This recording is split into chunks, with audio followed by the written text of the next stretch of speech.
Segunda etapa, amém ou não? Amém. A segunda etapa sempre melhor que a primeira. É, realmente. Agora sobremesa. A gente já jantou bem, né? Agora sobremesa. Muito bem, então vamos continuar nosso estudo. Lembra que nós estamos abordando Gênesis capítulo 3, versos 8 a 19. Agora, um irmão reparou que na apostila tem algumas coisas que não foram colocadas, mas elas foram colocadas na tela. Isso significa, para você ser bom aluno, você precisa fazer algumas anotações. Se eu tivesse colocado tudo na apostila, você não teria grana para pagar. Em vez de R$8, seria R$108. Então você está sabendo que eu fiz um favor para vocês, né? Agora veja bem o que a palavra fala. No suor do rosto comerás o teu pão, e até que se tornes a terra, pois dela fostes formado. Porque tudo és pó, e tudo é pós, e tu pós tornarás novamente. Agora, isso já significa a morte física. A morte física, mas também ao mesmo tempo, quando você está fazendo comparação de trechos bíblicos, você percebe que quando ele fala, porque tu és pó, e ao pó tornarás, entendemos também que ele está falando não somente sobre a morte física, mas a morte espiritual. Lembra que o homem foi o quê? Criado à imagem de Deus.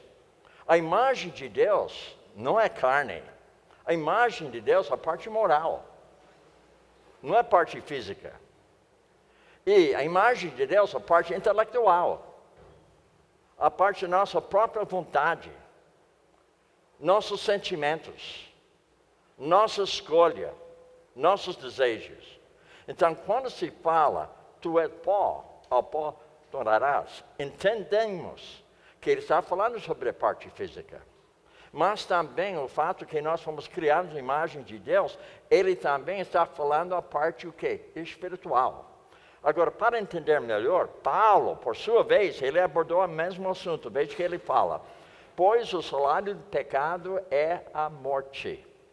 E ele continua falando, a morte espiritual, e também a morte física. Então, um homem nasce morto da parte espiritual. Mas ele, na parte física, ele tem vida. Mas ele vai morrer. Então, quando eu era jovem, eu era bonito. Não é bonito mais, eu estou morrendo. Mas também você está morrendo. Porque a morte vem, mas ninguém espera. Mas vem mesmo a morte. Agora veja. Mas o dom gratuito de Deus, a vida eterna, em Cristo Jesus, nosso Senhor. Agora, isso significa algo muito importante.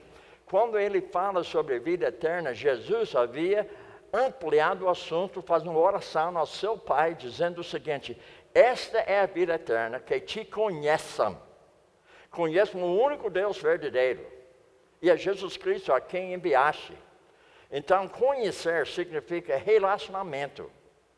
Então, a vida eterna não é somente chegar lá no céu, mas a vida eterna é conhecer Deus, relacionamento com Ele.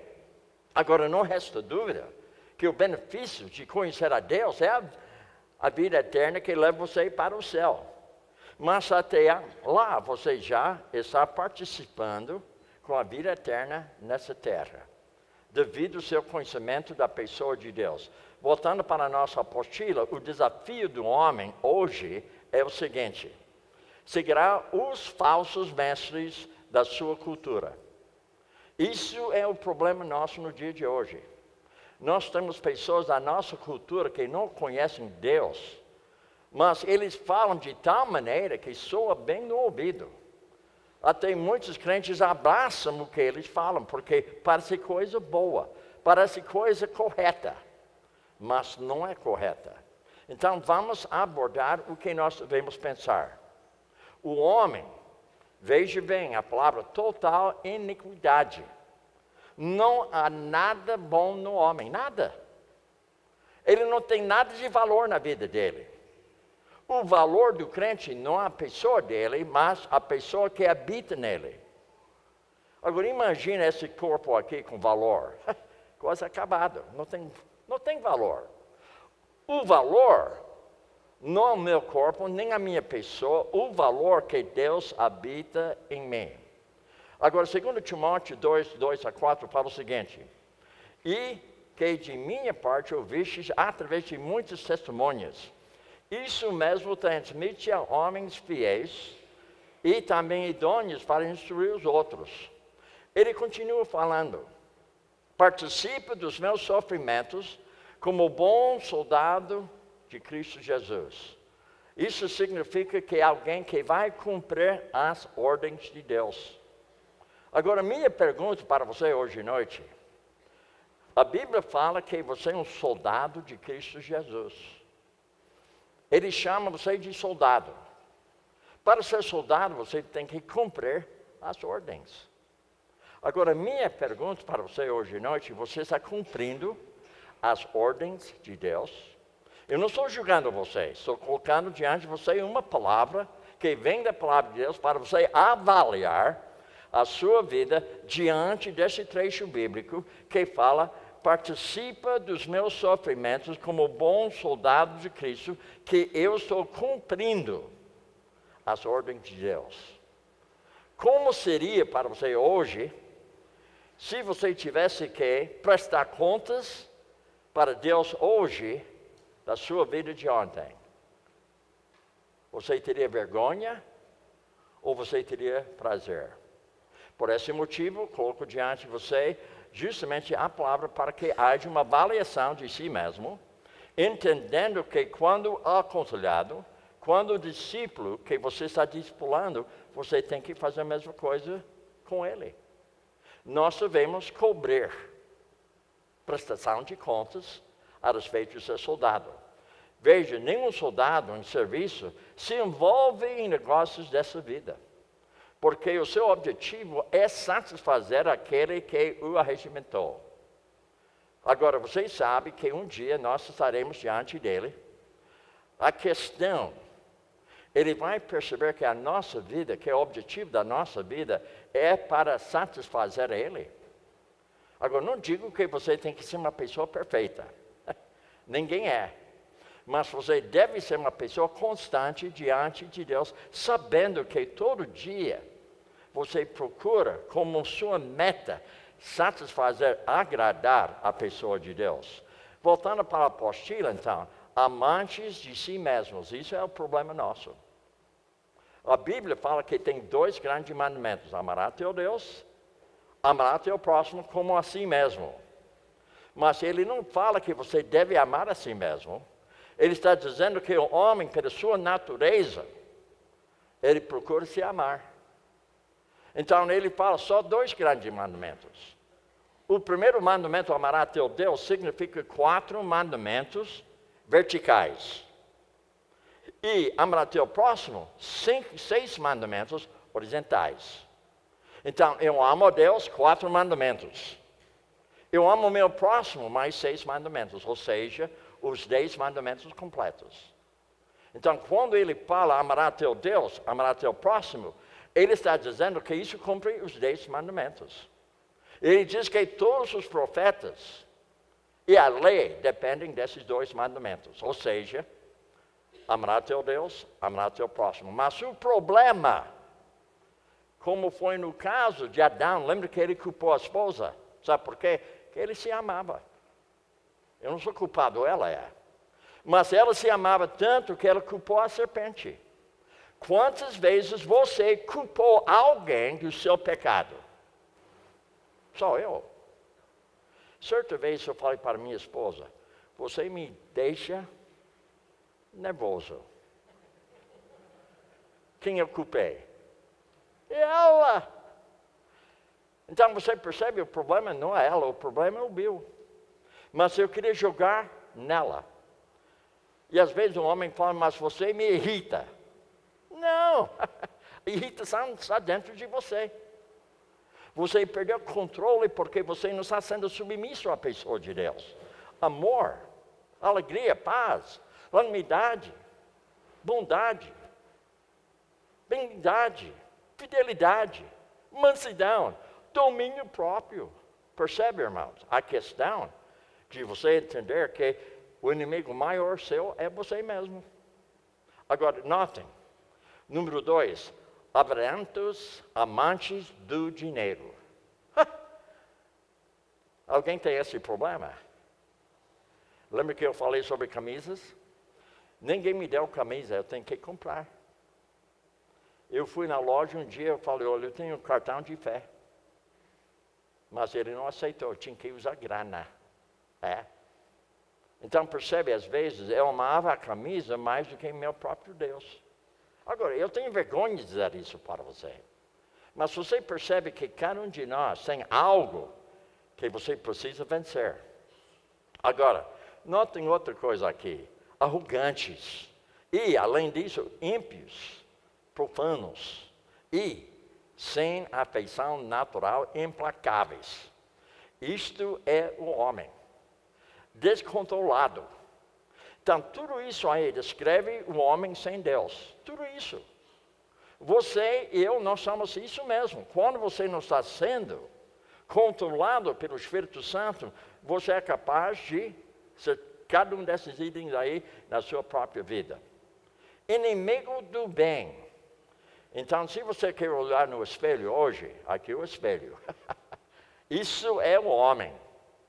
Por esse motivo, ontem à noite, pastor Tiago não, pastor Antônio, ele chegou aqui, aquele jeito dele. Amados irmãos, a palavra, o espelho para nós. Tiago nos ensina. Lembra que ele falou isso ontem à noite? Justamente ele falou esse assunto. Agora, hoje eu estou fazendo uso do mesmo espelho, o espelho que ele havia abordado. Agora, segundo Pedro também, demonstra para nós como nós somos. Veja o que ele fala. Tendo os olhos cheios de adultério. Agora, vocês sabem que na semana retrasada, eu estava pregando numa igreja. Eu estava falando para a igreja como a gente gosta de conduzir uma aula. Como estou fazendo com vocês hoje. Não estou pregando hoje. Hoje, ensinamento no sentido de aula. Deu para entender, né? Então, eu falei para eles que, às vezes, na sala de aula, eu faço uma pergunta logo depois da oração. A pergunta é o seguinte: quem aqui cometeu adultério na semana passada? Levante sua mão. Até hoje, ninguém levantou sua mão. Mas há 2 semanas passadas, eu minto. 2 semanas passadas, um jovem lá no fundo, ele levantou a mão. Eu quase caí morto. Levantou a mão, ele admitiu publicamente que ele cometeu adultério. Depois da aula, eu fui assim com ele. Eu fui lá no fundo, olhando para ele assim, chegando, olhando. Quando cheguei na cara dele, eu falei, irmão, você poderia me explicar o que você queria dizer quando você levantou a mão? Você cometeu adultério mesmo? Pastor, eu tenho problema com pornografia. A Bíblia fala, se você fica olhando para uma mulher com desejo imoral, cometeu adultério.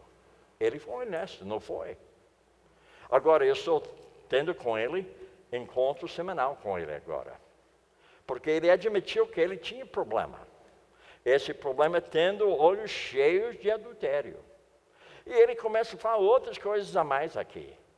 Nem preciso explicar para você, você está vendo, não está? Agora, notem outra coisa, abandonando o reto caminho e se extraviaram. Agora, a pergunta minha, durante uma semana, alguém aqui já deixou o caminho reto em alguma coisa? Onde você não foi joia para com Deus? Onde você não estava agradando a pessoa dele? Seguindo pelo caminho de Balaão, filho de Beor, que amou prêmio da injustiça. Então, Pedro está descrevendo para nós justamente como nós somos. Esses tais são fontes sem água. Agora, você já passou um tempo sem água? Parece logo mais você tem algodão na boca, né? Fica tão seca. Mas tem pessoas que na sua vida espiritual desse jeito. Parece crente, mas não é crente. São pessoas que, como fontes sem água. Mas eu sou membro da igreja. Eu fui batizado. Eu vou na escola dominical. Mas você percebe pela vida, fonte sem água. Agora, como névoas impelidas por temporal. Então, Pedro descreve para nós justamente o que acontece com o homem separado de Deus. Para eles está reservada negridão das trevas. Ele continua falando para nós, porquanto proferindo palavras jactanciosas de vaidade. Notem como ele descreve o coração do homem separado da pessoa de Deus. Aqueles que estão prestes a fugir dos que andam no erro. E ele continua falando como nós somos, prometendo-lhes liberdade quando eles mesmos são escravos da corrupção. Pois aquele que é vencido fica escravo do vencedor. Então, isso facilita para você fazer justamente uma autoavaliação da sua vida diante do espelho que é a palavra de Deus. Antes de chegar aqui hoje à noite, no apartamento que eu descrevi para vocês, no banheiro tem espelho grande. Eu acho que pelo menos 6 vezes hoje eu olhei para mim mesmo. E quando você sai do banheiro, tem outro espelho, tamanho da gente. Eu saio e fico olhando para mim. É o mesmo. Parece que eu estou perdendo cabelo mais. Está crescendo. O espelho não mente. A palavra também não mente. Você está diante do espelho hoje à noite. O aconselhamento bíblico, sabe que aconselhamento bíblico é colocar espelho para o aconselhado. Não para desanimar ele, mas para reanimar ele, que tem solução para o seu problema. Total hipocrisia. Vocês sabem que cada aconselhado que me procura, a primeira coisa que eu vou verificar se realmente é convertido ou não. Todo mundo coloca na sua ficha, converti com 12 anos de idade, foi batizado, eu sou membro de tal igreja, eu canto no coral. Isso não me fala que é crente. Eu quero verificar se realmente, porque tem muita gente batizado, canta no coral, vai na escola dominical, mas pela vida você percebe que não é uma pessoa convertida. Não que eu julgo o coração da pessoa, eu julgo o comportamento dela. Eu posso avaliar o comportamento da pessoa, mas antes de avaliar o comportamento dela, eu preciso avaliar meu comportamento, ou seja, hipócrita. Tira a trave do teu olho, então verás claramente. Tirar o cisco do olho do teu irmão. Então, o conselheiro bíblico, a parte dele é facilitar para o aconselhado perceber justamente o cisco no olho dele. Por que aconselhar? Justamente para ajudar as pessoas que são hipócritas. Que vai na igreja, mas a igreja não está no coração da pessoa. Porque o prédio é blocos e cimento. A pergunta é, você é uma pedra viva? Para ser uma pedra viva, você tem que ser uma pessoa convertida. Total apostasia. A pessoa que tem vida de crente, mas não é crente. E total perseguição. A pessoa fala que é crente, mas ao mesmo tempo está perseguindo outros crentes. Eu sou presbiteriano, você é batista? Daí você fala mal dele. E o batista, ele fala mal do presbiteriano. Olha, a nossa doutrina é correta, a sua não é correta. O luterano, ele já fala outro 500.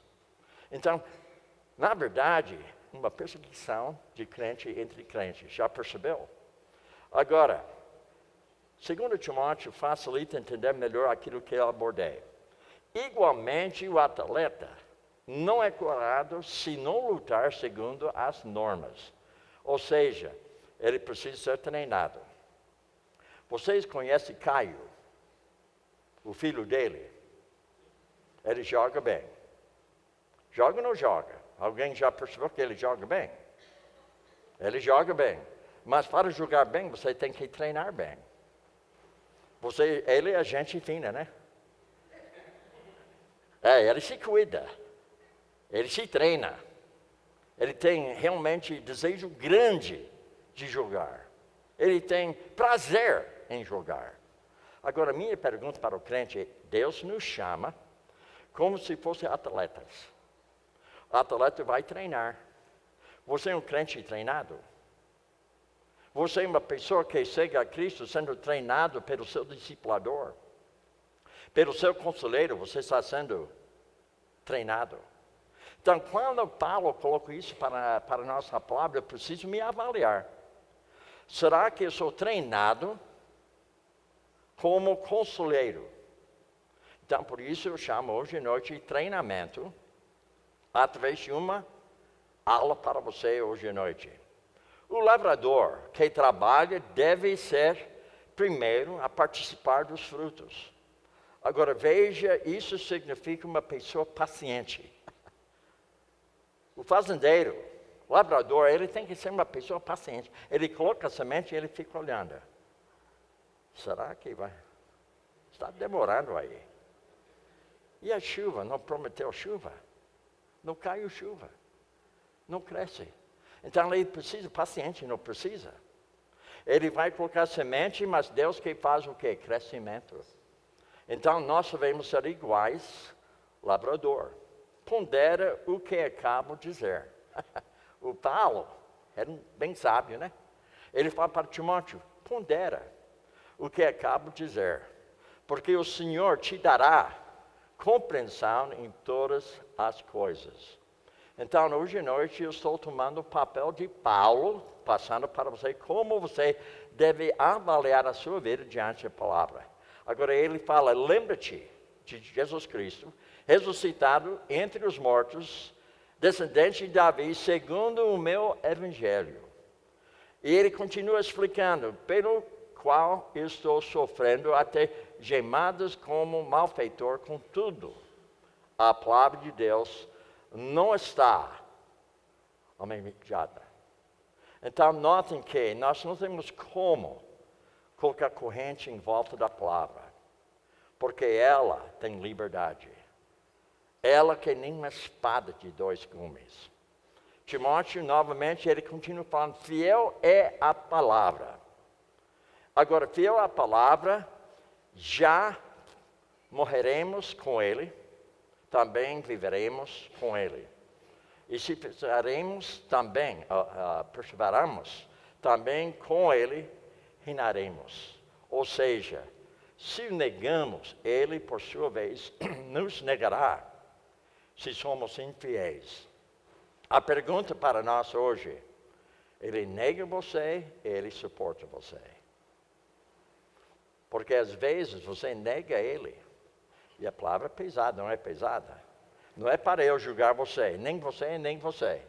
Mas para nós nos avaliarmos diante de Deus, entendendo como Paulo havia colocado isso para Timóteo. E Timóteo, ele tinha o papel de orientar a igreja. Então, Paulo passou para ele ensinamento, ele passou esse ensinamento para nós. E hoje à noite estou passando o ensinamento dele, que ele passou para nós através da sua palavra. Ele, graças ao nosso bondoso Deus, permanece fiel, pois de maneira nenhuma pode negar a si mesmo.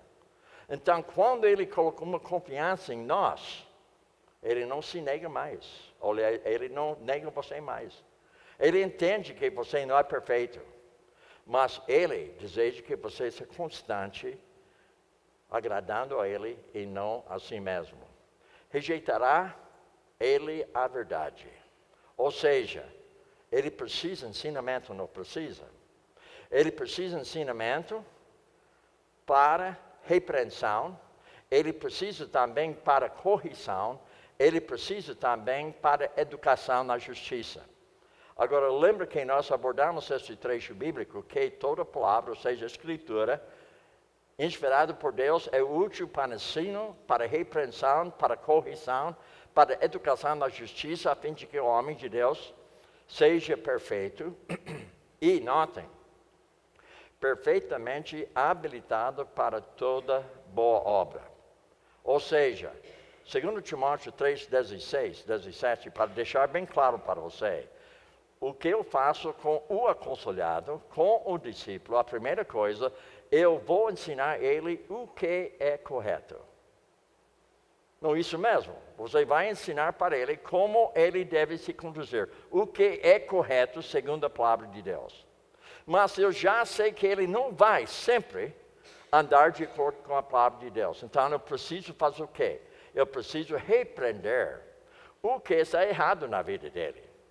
Então o aconselhado, tanto como o discípulo, precisa ser ensinado o que é correto e ao mesmo tempo ele precisa ser repreendido com aquilo que é errado, e para animar ele, nós devemos corrigir ele, para ele voltar a ser correto novamente. E uma vez que ele volta a ser correto novamente, nós podemos fazer o quê? Nós podemos educar, para que ele possa ter maturidade.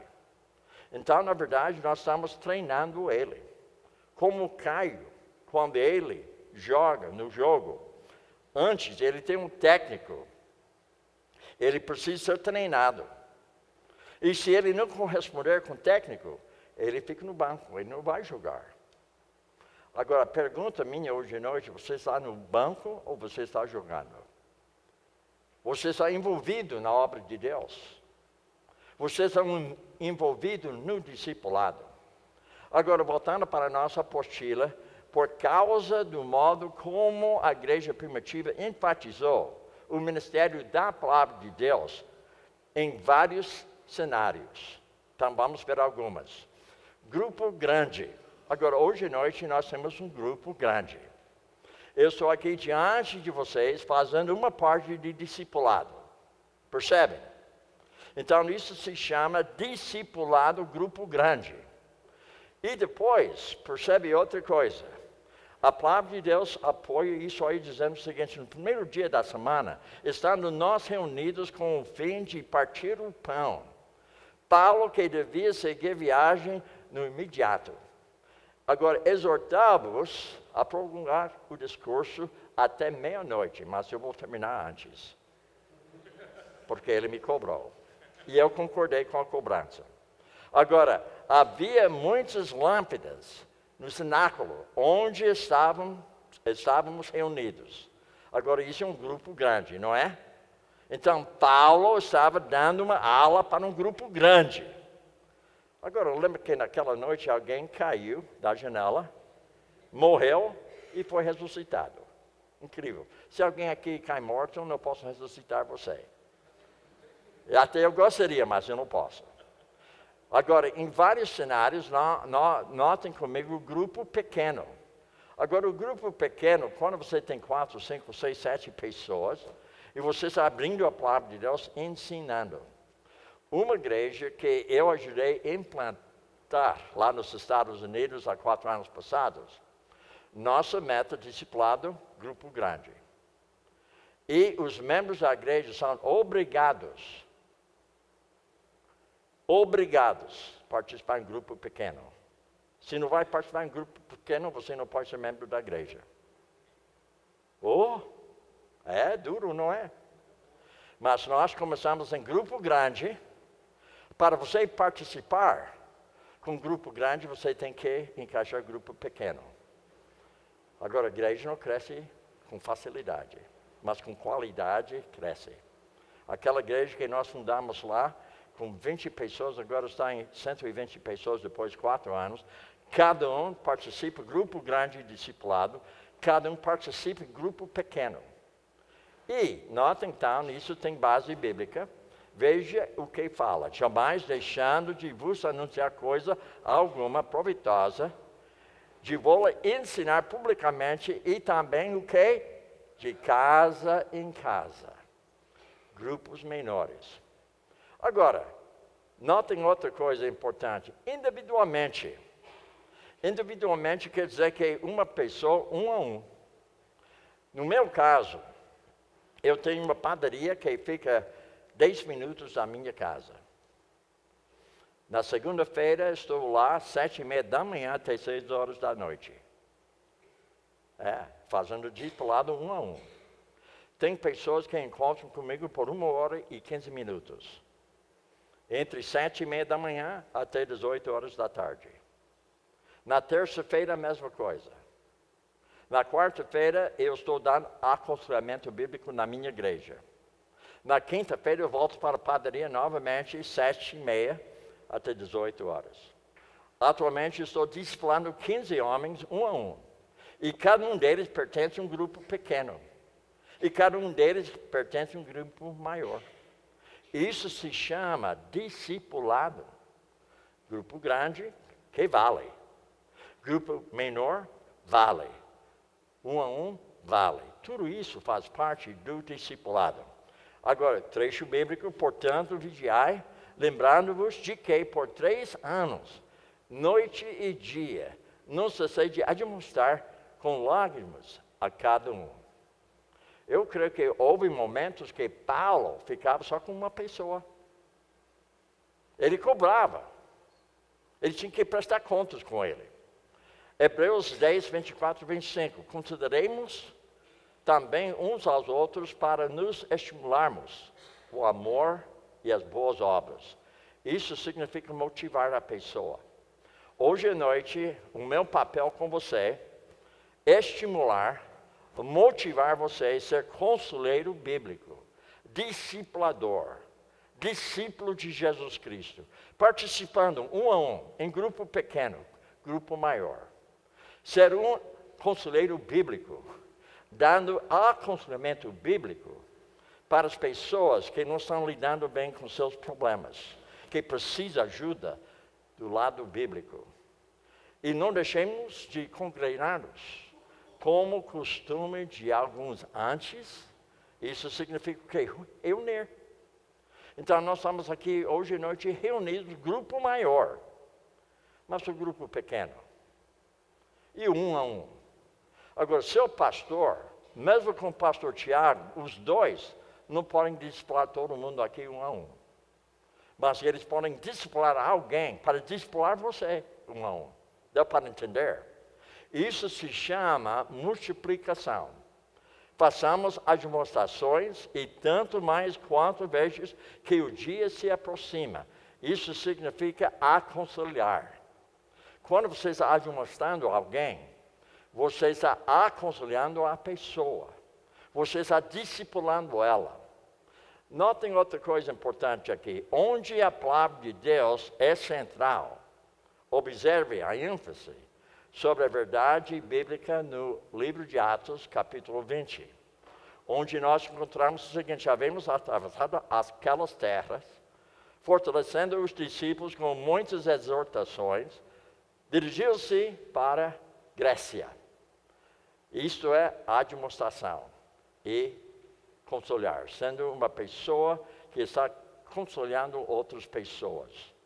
Notem também, no primeiro dia da semana, estamos nos reunidos com o fim de partir o pão. O Paulo devia seguir viagem no imediato. Agora, você percebe que eu já falei isso 2 vezes? Percebeu ou não? Agora, talvez você fique pensando, mas por que ele fala 2 vezes a mesma coisa? Olha, eu aprendi através de 50 anos de ministério. Precisa repetir. Porque a primeira vez, às vezes, você nem escuta. Você só ouve, né? Mas quando fala a segunda vez, isso é importante. Ele falou 2 vezes isso aí.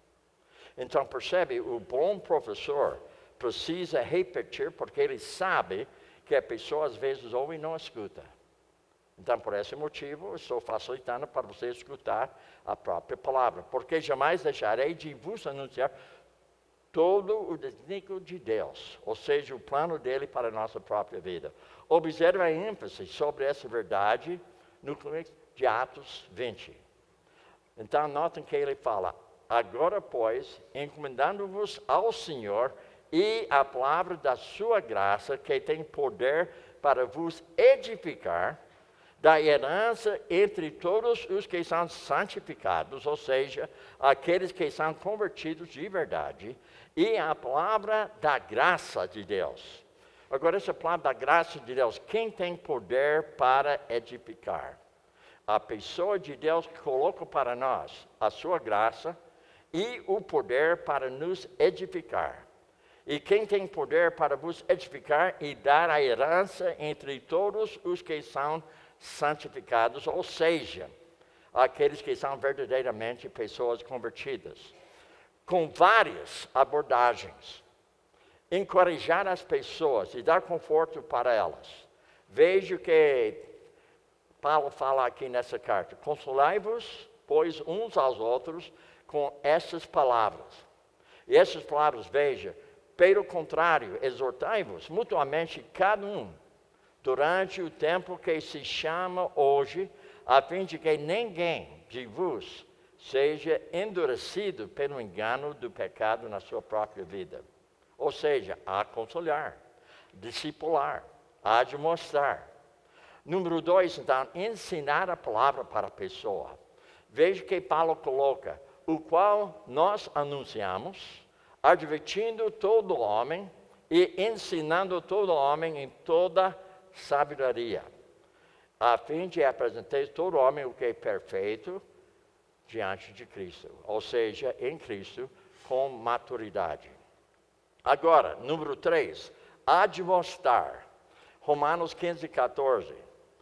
É certo estou, meus irmãos, sim, eu mesmo, a vosso respeito, de que estáis possuídos de bondade, cheios de todo o conhecimento, aptos para admoestardes uns aos outros, ou seja, aconselhar as pessoas. Novamente, o qual nos anunciamos, advertindo todo homem, ensinando todo homem em toda sabedoria, a fim de que apresentemos todo homem perfeito em Cristo Jesus, aconselhar, admoestar. Então, notem comigo como essa palavra é tão rica para nós, dando instrução para nós hoje à noite. Número 4, edificar.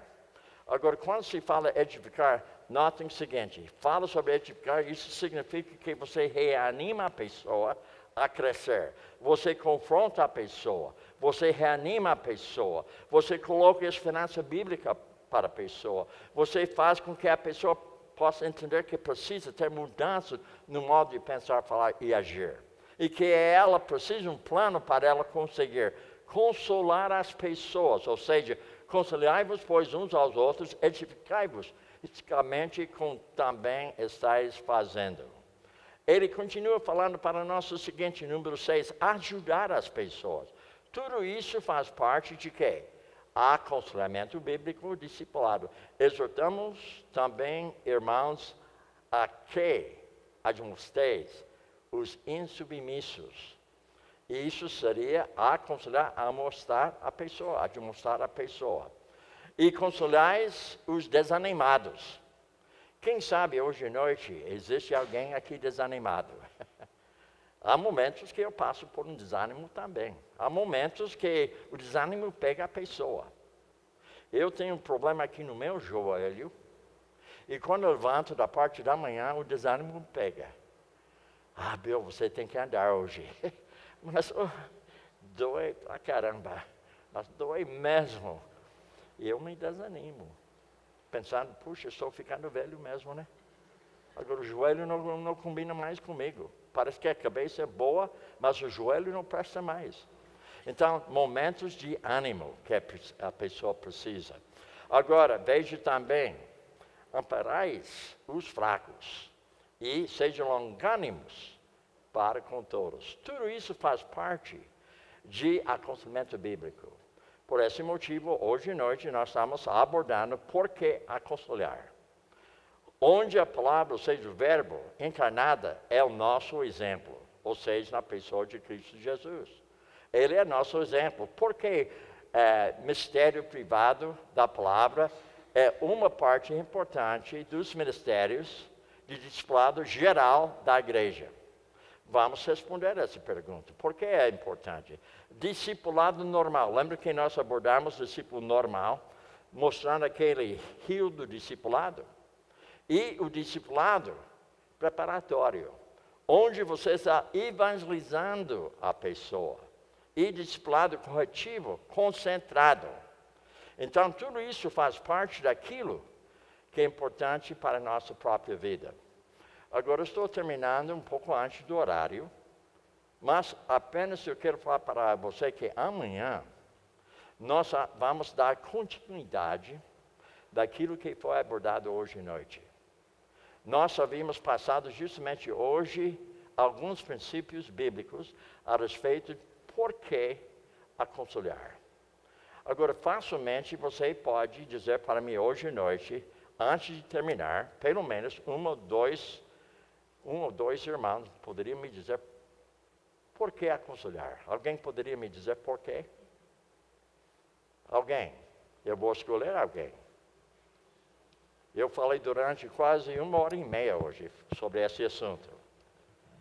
Quem entendeu a mensagem hoje? Quem gostaria de falar? Porque para obedecer a palavra de Deus que manda ir fazer discípulo a toda criatura. E discipular e ensinar é fazer discípulo. E ela falou, sabe por quê?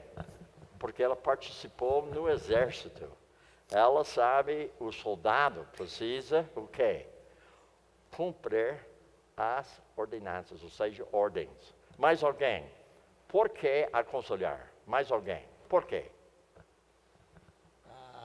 A palavra fala para aconselharmos uns aos outros, né? Fortalecermos uns aos outros, por isso que nós devemos aconselhar. Muito bem, ótimo. E você tem que aumentar alguma coisa aqui? Amar uns aos outros. Amar aos outros, muito bem. E você, jovem? Sua vez. Porque a palavra de Deus fala para a gente ir pelo mundo, né? Imperativo. Fazer discípulos, fazendo discípulos, imperativo também. Fazer discípulos. Imperativo. Muito bem, Imperativo. ótimo, jovem. E você? Alguma coisa? Para ajudar os irmãos, né, que estão passando Para por ajudar os irmãos, dificuldades. ótimo, muito bem. E você? Olha, pelo que eu entendi, primeiro a gente analisar o que somos. Os Você nossos ouviu o que ele erros. falou? Ele está vendo que nós temos problema, né? Os nossos problemas e através deles, sendo ensinados pela palavra a nós mesmos e está passando isso para as outras pessoas. Pastor, seu nome que é? Guilherme. Guilherme mesmo? Quer dizer que seu nome é William? William. Rapaz, muito bem, ótimo. Muito bem. Então, vocês entenderam que hoje à noite nós havíamos colocado o porquê a aconselhar. E amanhã à noite nós vamos ampliar o que significa aconselhamento bíblico.